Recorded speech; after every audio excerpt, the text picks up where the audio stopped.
গরম চাটুর মধ্যে দই ঢেলে দেখুন, অবাক করা রেসিপি, যেটা এর আগে আপনাদের কখনোই খাওয়া হয়নি।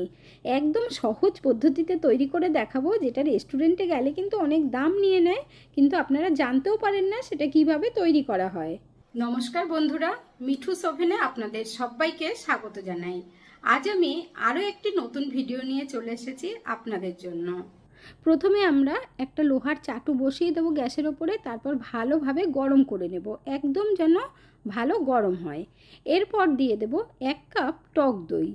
যদি লোহার চাটু না থাকে অ্যালুমিনিয়ামের চাটুতেও বানাতে পারেন, কিংবা ননস্টিকের চাটুতেও বানাতে পারেন। এরপর দিয়ে দেব 5-6টা কাঁচা লঙ্কা, আর তার সাথে 10-12টা কাজু বাদাম দিয়ে দিতে হবে। গ্যাসের ফ্লেমটাকে মিডিয়াম আঁচে রেখে খুব ভালোভাবে নাড়াচাড়া করতে হবে ততক্ষণ পর্যন্ত যতক্ষণ দইয়ের জলটা না শুকোয়। তার মানে কি হবে, দইয়ের জলটা কিন্তু ভালোভাবে শুকিয়ে নিতে হবে। আর এর যে টেস্টটা হবে সেটা কিন্তু লোহার চাটুতেই বেশি ভালো হয়। তবে আপনারা যে কোনো তাওয়া বা চাটু নিতে পারেন, কোনো অসুবিধে নেই।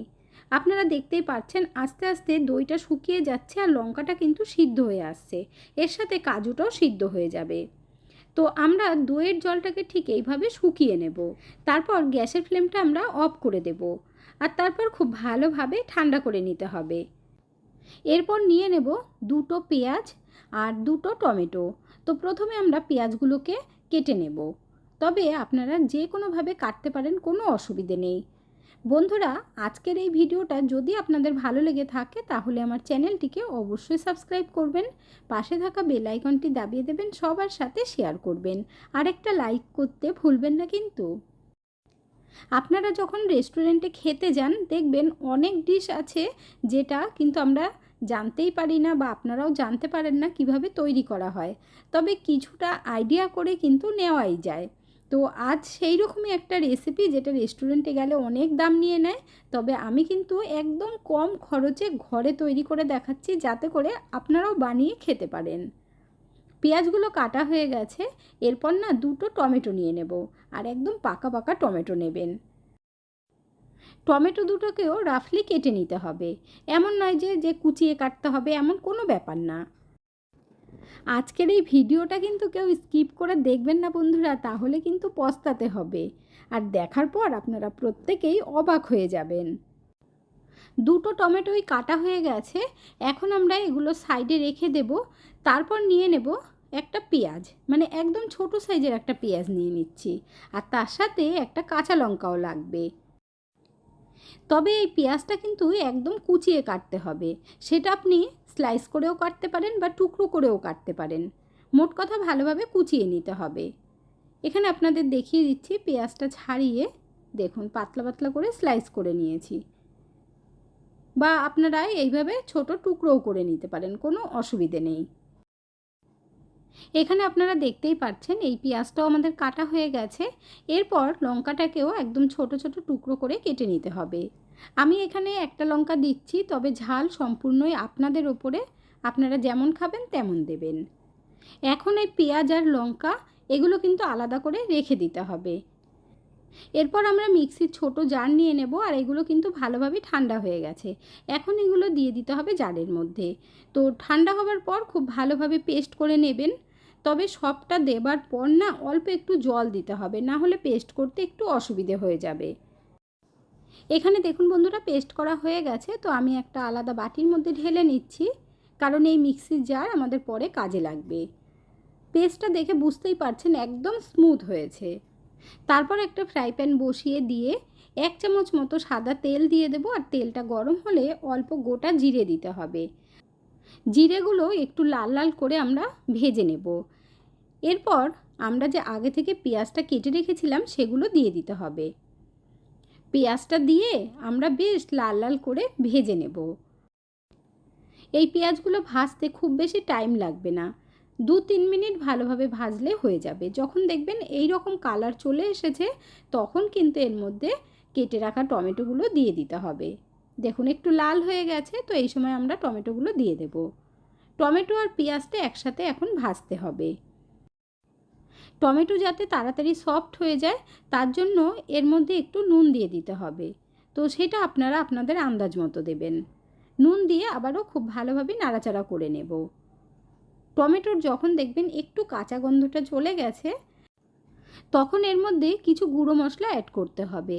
দিয়ে দেবো সামান্য পরিমাণে ধনের গুঁড়ো, ভাজা জিরের গুঁড়ো অল্প করে, আর তার সাথে কাশ্মীরি লঙ্কার গুঁড়ো দিয়েছি কালারের জন্য, তো হাফ চামচ মতো দিয়েছি। এবার সব কিছু দিয়ে আবারও ভালো করে ভাজতে হবে। তো এই সময় কিন্তু আমরা একটু জল দেব, যাতে করে মশলাটা পুড়ে না যায়। একদম সামান্য একটু জল দেব, 2-3 চামচ মতো। তারপরে ভালোভাবে মিশিয়ে নেব। মশলা দেবার পর যে জলটুকু দিয়েছিলাম সেই জলটা আপনারা দেখতেই পাচ্ছেন টেনে গেছে, মশলার কাঁচা গন্ধটাও চলে গেছে। তো এই সময় 1 কাপ পরিমাণে জল দিয়ে দিতে হবে। জলটা দিয়ে ভালোভাবে মিশিয়ে দেব, আর মিডিয়াম আঁচে রেখে ভালো করে কিন্তু টমেটো আর পেঁয়াজ সিদ্ধ করে নিতে হবে। তো এখন মিডিয়াম আঁচে করে দিলাম। ততক্ষণে আমরা একটা কাজ করব, আর তার জন্য আমি কিছুটা মাখা আটা নিয়েছি, মানে আগের দিনের আটা মেখে রেখেছিলাম রুটি করার জন্য, তো তার থেকে কিছুটা আটা বেঁচে গেছে। এখন এই আটাটাকে আমি একটু ছড়িয়ে নিচ্ছি। এর মধ্যে এখন কেটে রাখা পেঁয়াজটা দিয়ে দিতে হবে, আর কাঁচা লঙ্কাটাও দিয়ে দিতে হবে। তো মাখাটা বেঁচে গেলে না, আজকের এই রেসিপিটা দেখার পর আপনারা বারবার বানাতে চাইবেন। এরপর হাফ চামচ তেল দিতে হবে, আর অল্প নুন দিতে হবে। তার সাথে একটু জোয়ান দিয়ে দেব, তাহলে খেতে কিন্তু ভীষণ ভালো লাগবে। এখন আমরা খুব ভালোভাবে মেখে নেব। আপনারা কিন্তু এটা শুকনো আটার মধ্যে দিয়েও মাখতে পারেন, তবে আটা বেঁচে গিয়ে থাকলে সেটা দিয়েও কিন্তু বানাতে পারবেন। আর দেখুন, রুটি করার জন্য তো কেউ তেল দিয়ে মাখে না, তার জন্য এখানে অল্প একটু তেল দিয়ে দিয়েছি। এরপর একটু শুকনো আটা দিতে হবে সামান্য পরিমাণে, যেহেতু পেঁয়াজটা দিয়েছি পেঁয়াজের থেকে একটু জল ছেড়েছে, তাই একটু আটা দিয়ে দিলাম। তারপর ভালোভাবে একটু শক্ত করে মেখে নেব, যেমনভাবে রুটি তৈরি করা হয় ঠিক সেইভাবেই। এখন এই আটা মাখাটা আমরা রেখে দেব। এদিকে টমেটো সিদ্ধ হতে দিয়েছিলাম, ঢাকনাটা তুলে একটু চেক করে নিতে হবে। টমেটো সিদ্ধ হয়ে গেছে, আর জলটাও দেখুন অনেকটাই টেনে গেছে। টমেটোর মধ্যে যতটুকু জল আছে এটা কিন্তু আর টানানোর দরকার নেই। তো এই সময় গ্যাসের ফ্লেমটা বন্ধ করে নাবিয়ে নিয়ে ভালোভাবে ঠান্ডা করতে হবে। এরপর একই মিক্সির জার নিয়েছি, আর এটা কিন্তু ধোয়ার দরকার নেই। এখন এর মধ্যে টমেটো আর পেঁয়াজের মশলাটা দিয়ে দিতে হবে। চাইলে আপনারা এই সময় একটু জল দিতে পারেন, কোনো অসুবিধে নেই। অল্প জল দিয়ে খুব ভালোভাবে পেস্ট করে নেবেন। এটাও যেন একদম স্মুথ হয়, কোনো রকম টুকরো যেন না থাকে।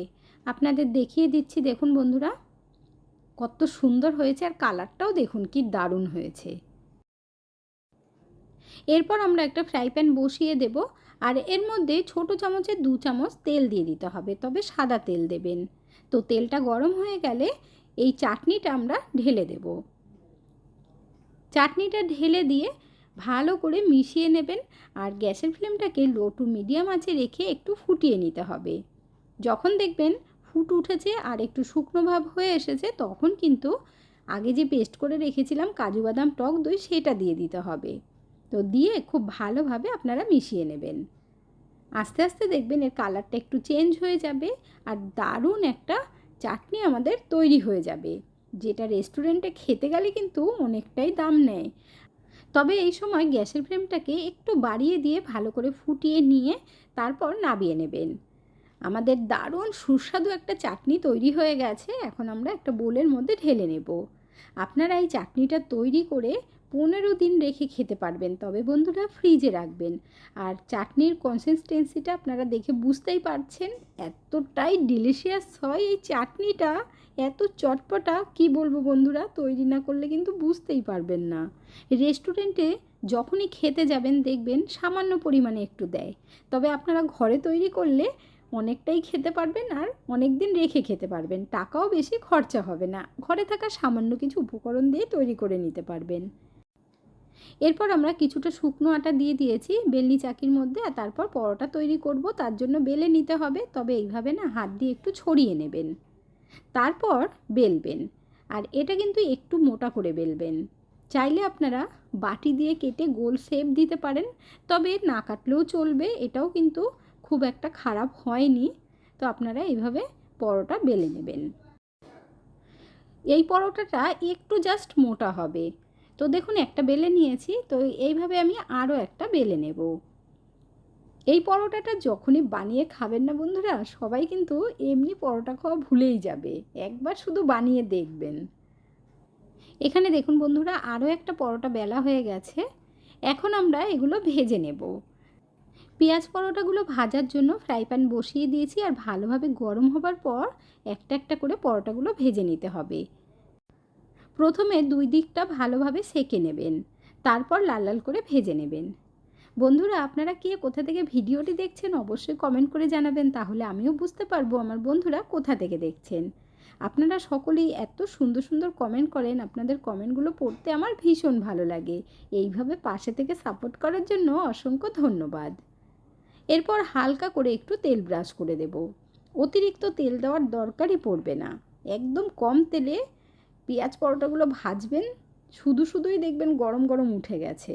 এর সাথে আর কিছু দরকারই পড়বে না। তবে আমরা যেই চাটনিটা তৈরি করেছি, এই চাটনি দিয়ে পরোটাগুলো কিন্তু দুর্দান্ত খেতে লাগে।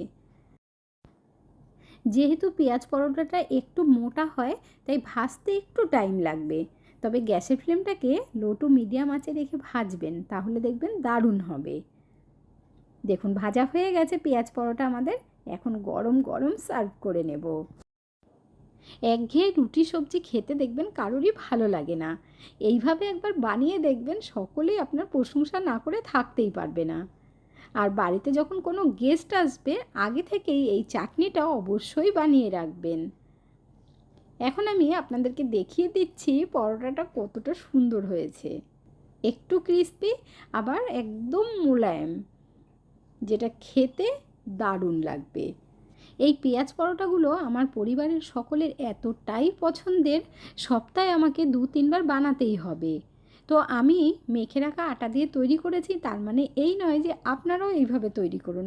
আপনারা যখন আটাটা মাখবেন না, তখনই একবারে তেল, নুন, পেঁয়াজ, কাঁচা লঙ্কা সব কিছু দিয়ে একবারে মেখে নেবেন। তবে হাতের কাছে আটা মাখা থাকলে সেটা দিয়েও কিন্তু ঝটপট বানিয়ে নিতে পারবেন, মানে হঠাৎ করে খিদে পেলে। তাহলে আর দেরি না করে ঝটপট আপনারাও বানিয়ে ফেলুন। বন্ধুরা, আজকের ভিডিওটা আপনাদের কাছে কেমন লাগলো অবশ্যই কমেন্ট করে জানাবেন। ভালো থাকবেন, সুস্থ থাকবেন। দেখা হচ্ছে পরের ভিডিওতে। Thank you.